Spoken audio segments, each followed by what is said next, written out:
चौधरी साहब अस्सलाम वालेकुम। वालेकुम। चौधरी साहब, बहुत अहम मामला इस वक्त पाकिस्तानी कौम के सामने है। आर्मी चीफ की एक्सटेंशन और सुप्रीम कोर्ट का नोटिस, क्या देखते हैं आप? में पढ़ने का फायदा कोई नहीं है।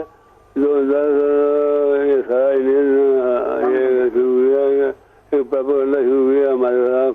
सिपा सलार को इस मत में आना चाहिए, उनके आर्मी के एक फौज के सिपा सलार को मुंतखब करने के लिए रूल होते हैं, बाकायदा निज़ाम है जिसके तहत किया जाता है। इसमें इस बहस में पढ़ने का फायदा कोई नहीं है, एक गाना भी गाना। चौधरी साहब, बहस में तो अब पड़ गए हैं, सिपा सलार का इशू मुतनाज़ा ना हो, ये बहुत ही मुनासिब है, बहुत अच्छे तरीके से खुश उसलूबी से निकल जाए। लेकिन अब क्या होगा? अब तो मामला सुप्रीम कोर्ट में है। सुप्रीम कोर्ट में है, लेकिन वो जो प्रोपेगेंडा शुरू किया उसको भी तो कार करना है। सुप्रीम कोर्ट में कार आ जाएगा, वहाँ पर जो भी इंसाफ के मुताबिक वो समझेंगे उसके मुताबिक हो जाएगा। कैसे घबराने वाली बात नहीं। कल तो काम ये ही नहीं। और दूसरी बात यह है कि सारी कौम में ये मानती है, खास तौर पर जो हमारे नए आर्मी चीफ होंगे, इंशाअल्लाह ताला इस मुल्क के लिए, कौम के लिए एक सरमाया होंगे। चौधरी साहब, सुप्रीम कोर्ट से कैसा फैसला तवक्को रखते हैं कल? अच्छा फैसला होगा इंशाअल्लाह। कोई इसमें ऐसी चीज नहीं होने वाली। कोई चीज़ तो निकाल दी जाएगी। अगर सुप्रीम कोर्ट ने मुद्दत का तयन कर दिया अपने फैसले के अंदर, फिर क्या होगा? मैं तो नहीं कह सकता सुप्रीम कोर्ट क्या फैसला करेगी, क्या फैसला नहीं करेगी। बस इंशाल्लाह हमारे लिए ठीक है, इंशाल्लाह ठीक होगा।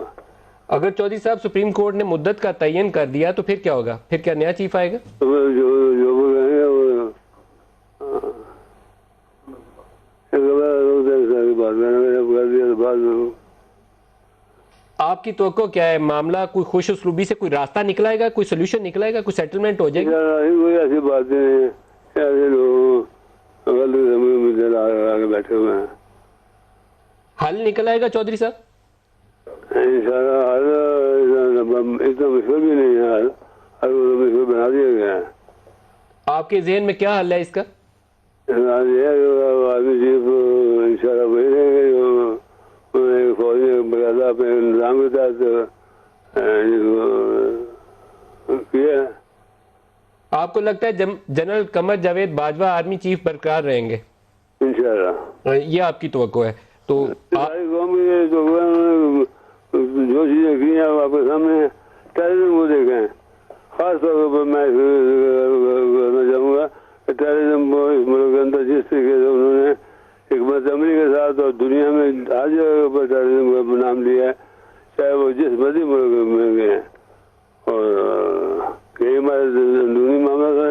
जहाँ तक फौज का तल्लुक है वो तो इंशाल्लाह ठीक है। इसमें कोई शक नहीं है कि फौज ने पिछले कोई 15-16 साल 9/11 के बाद से कहना चाहिए, जितना भी अरसा 17-18 साल का, बहुत बहादुरी के साथ लड़ी है।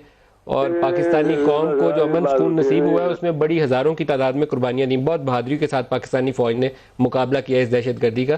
तो आपकी नेक ख्वाहिशात जनरल बाजवा के साथ है। इंशाल्लाह। बहुत शुक्रिया चौधरी शुजात साहब, आप